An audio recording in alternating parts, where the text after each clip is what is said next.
In 1961, I hired the Bandit for a car show in St. Petersburg, Florida. I hired from Promotions Inc., the group that produced the Detroit Autorama. It cost me $500. The display showing the Bandit would start by playing stereo music featuring bongos, flutes, and guitars. Stereo was new then, and the presentation had a professional announcer describing the features of the car.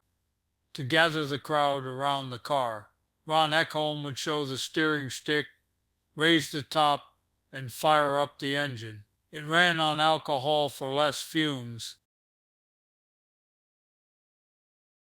When Roth began building the Bandit, he adapted the addition of the bubble top.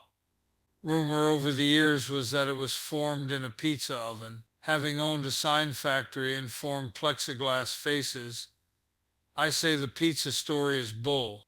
And also Ed Roth autographed the photo 30 years apart. Roth sold both the Beatnik Bandit and the Outlaw to Bob Larrabee, who continued to show the cars until around 1963. Harrah's automobile collection eventually acquired all of Jim Brucker's Roth cars, including the Bandit. In 1985, the car was restored to its original condition, and today, as I record this video, the Beatnik Bandit is on display at the nation's capital in Washington, D.C.